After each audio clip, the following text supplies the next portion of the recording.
Ya, Anda kembali di catatan demokrasi pemirsa. Kita akan hadirkan terlebih dahulu potongan video interogasi polisi terhadap salah satu tersangka, dalam hal ini adalah Ridho alias Rahmi, yang turut mengakui bahwa sebenarnya dirinya bersama dengan beberapa tersangka lainnya pernah merencanakan terlebih dahulu jauh-jauh hari terkait dengan pembunuhan sang anak, atau dalam hal ini Akila. Kita simak bersama.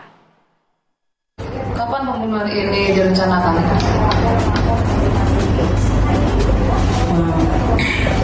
Sebelumnya pasangan sesama saya mengajak tuh sekitar sebulan yang lewat. Tapi saat itu dia mengajak hanya untuk mengikat ibunya korban. Jadi 1 bulan yang lalu sudah direncanakan ya oleh kalian bertiga, seperti itu? Itu dari pasangan sama saya waktu itu yang mengajak seperti itu, Bu. Oh, dari pasangan sesama jenis Anda? Iya. Anda berdua merencanakan itu ya? Tidak, Bu, bukan saya, dari pasangan sesama mengajak saya dan jadi ini, tapi saat itu saya tidak menyanggupi saat itu. Baik.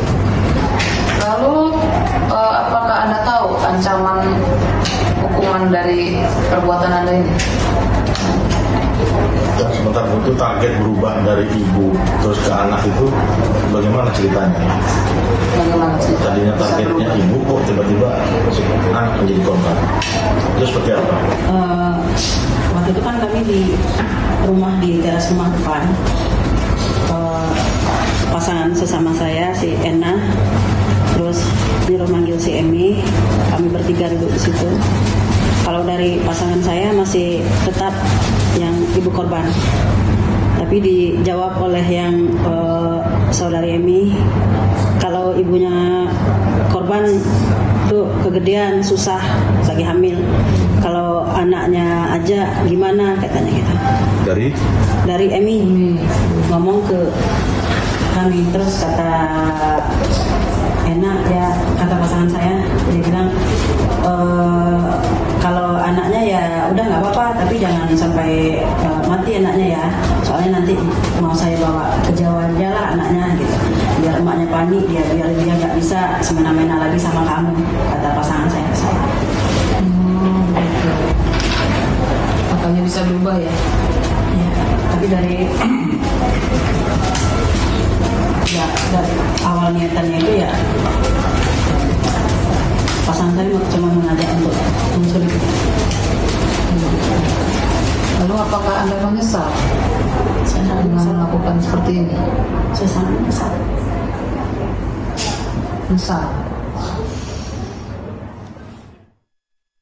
Kita langsung ke Kapolres Cirebon. Mana yang betul, Bapak? Apakah betul perencanaan sebulan yang lalu tapi ganjaran pasal terhadap para pelaku ini bukan pasal pembunuhan berencana? Ya, baik. Layakkah mereka harusnya, bukankah mereka harus mendapatkan ganjaran hukuman yang setimpal? Tapi kenapa kami dengar pasalnya bukan hukuman mati? Baik, terima kasih Mas Andromeda. Jadi hasil koordinasi kami awal dengan kejaksaan itu untuk penerapan pasal di pasal 80 ayat 3 di Undang-Undang Nomor 35 Tahun 2014 tentang perlindungan anak itu, dan juga dijuntokan ke pasal 55 dan 56 dengan ancaman hukuman pidana 15 tahun dan denda sebesar 3 miliar rupiah, seperti itu, Mas. Rasanya tidak sebanding sama sekali. Iya. Pak Arianto, Mas Reza sepakat dengan ganjaran hukuman pasal, Pak Arianto? Bukan 38. Silakan, Pak. Baik, terima kasih. Kalau saya sangat tidak sependapat ya. Ini gini, ini suatu kasus begitu tragis dan begitu sadis yang kalau memang betul-betul begitu ceritanya gitu. Nah, kemudian penerapan pasal, walaupun ini adalah korbannya adalah anak gitu ya. Tetapi kan itu anak yang dimasukkan, setahu saya baca pasal itu bunyinya apabila seseorang melukai atau apa dan sebagainya sehingga menimbulkan matinya orang dan menculik, itu ancaman hukumannya minimal 5 sampai 15 tahun. Padahal ini yang terjadi kan pembunuhan direncanakan. Sudah diakui bahkan. Kalau pembunuhan direncanakan tuh hukumannya kan hukuman mati kan, seperti itu. Jadi makanya itu saya sarankan pada Kapolres, oke lah koordinasi itu silakan saja ya. Tetapi kewajiban daripada Polri adalah menyidik. Menyidik itu adalah menyampaikan keterangan apa yang terjadi ya. Kemudian tindak pidana itu kurang lebih apa seperti ini. Kemudian memang jelas-jelas orang ini buktinya cukup, melanggar pasal sekian, kirimkan ke jaksa. Jadi saya pikir walaupun ada koordinasi itu hanya pasal untuk penculikan 80. Itu ya 80 ayat 3 itu tadi.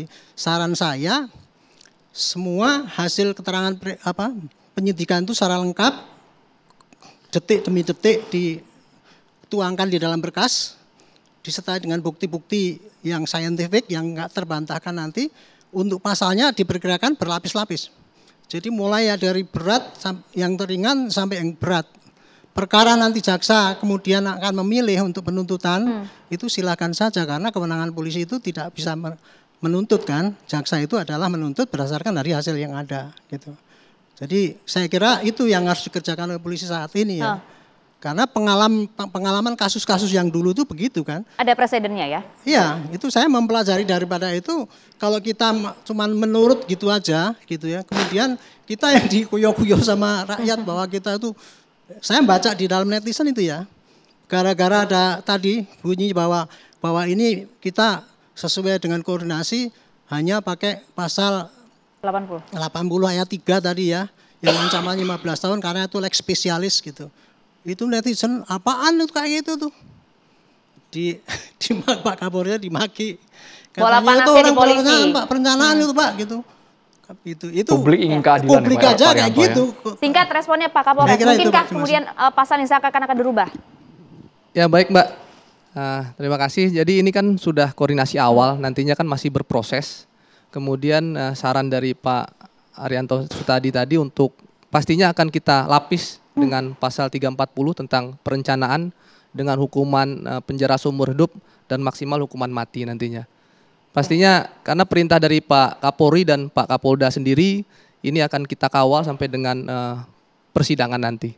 Seperti atau dikawal hingga persidangan karena kalau kita dengar tadi bagaimana kronologi ini disampaikan oleh Pak Kapolres, begitu sadis apa yang kemudian dialami oleh Akila, bocah 5 tahun yang kemudian tak tahu apa-apa, Andro ya, yang kemudian begitu sadis dibawa ke gudang, sempat dipukul dengan shock breaker, bahkan diduduki wajahnya, dibekap dan lain-lain. Tak bisa dibayangkan begitu ya. Bahkan ada yang juga tertuduh ya Pak ya. Bapak sempat tertuduh, Bapak kami tempatkan di sini sebagai seorang pedagang yang juga dituduh. Bagaimana ceritanya Pak sehingga Bapak awalnya bisa jadi target yang dituduh Pak? Pertama awal kita ngambil HP, kredit, terus keduanya biasa setoran itu ya. Pas ke setoran kedua kalau nggak salah, kedua ada WA atas namanya istri, ngaku-ngaku atas nama istri, neror Ibu Akila, Mama Akila itu Ibu Amel. Besoknya lagi neror lagi atas nama saudara, tapi Sherlock depan rumah. Nah dari situ besok pas malam minggunya ribut ke rumah, udah sama RT datang. Habis itu udah selesai damai, katanya damai. Ribut gimana Pak? Ribut berantem mulut atau enggak, apa? ribut omongan. Ceritanya ini ya? Ceritanya ribut omongan. Begitu ini datang ke tempat jualan ruko, udah ini damai kan, damai pulang. Tahu-tahu masih diperpanjang. Tuh makanya bingung pas ada pembunuhan itu kita habis nganterin anak sekolah, tahu-tahu ada polisi datang diangkut. Kenapa Anda yang tertuduh Pak Aris? Mungkin karena WA yang itu neror itu, jadi tertuduhnya kita. Seberapa kenal sih Pak Haris ini dengan Mama Akila ini? Nggak terlalu sih, nggak terlalu dekat. Kenal karena pelanggan gitu, pelanggan pembeli martabak gitu. Tahu juga tapi aktivitas dari Akila keseharian seperti apa gitu? Nggak tahu. Tapi kenal dengan Amelia, tahu dari mana Pak? Apakah karena jadi pernah beli martabak sama Bapak? Beli martabak. Ya. Oke. Lewat online tadinya mau. Sering Pak? Ya jarang sih, kadang seminggu sekali, kadang seminggu 2 kali atau gimana gitu. Baik Pak, seperti ini Pak kami dengarkan ibu dari korban ini juga kerap memberikan kredit ya Pak ya? Kerap memberikan kredit pinjaman ke warga sekitar. Apakah termasuk juga dengan Bapak pernah? Enggak, belum pernah. Kita nggak kreditnya kredit HP Pak. Kalau masalah kredit uang, pinjam uang belum pernah mau Ibu Kaila. Ibu Amelia juga tapi kredit HP Iya, itu sama tadi? Ibu Amelia, kredit HP. Bentuknya Kalau- barang berarti Pak ya. Soal ini Pak, yang pastikan dari orang tua korban juga masih berduka, tapi ada juga ini Pak yang mengatakan kabarnya ada nada, mungkin kata yang cukup pedas dan keras yang didengar oleh warga saat menagih Pak. Nggak ada sih, kalau nagih pas kan sama kita, jadi nggak pernah. Ya wajar lah, ibaratnya telat dia marah ya kita akui wajar aja lah karena telat sehari 2 hari kayak gitu. Tapi tidak ada tuh Pak kata-kata kasar, pedas, kejam gitu. Nggak ada. Seperti yang beredar. Nggak sama sekali. Tapi kalau nagih-nagih ke sama yang lainnya mah kita nggak tahu ya. Kalau sama kita mah biasa-biasa aja sih. Tapi kenapa Bapak yang dituduh ya Pak ya? Ya, bingungnya itu karena mungkin karena yang status neror itu atas namanya istri. Dari ketiga pelaku wanita itu siapa Pak yang kemudian menuduh Bapak sebagai pelaku? Saina, Yang sekarang Emi, itu yang atau Rahmi pelaku Pak? utamanya Yang itu. Rahmi apa yang? Rahmi berarti Pak ya? Dua-duanya itu bangnya. Yang sering Rahmi dan Saina. Saina. Kalau yang pernah Ujang, datang ke Yayan rumah. nggak kenal sama sekali Bapak ya? Siapanya? Ujang sama Yayan yang dua Nggak pria? kenal sama sekali. Nggak kenal sama sekali. Kita boleh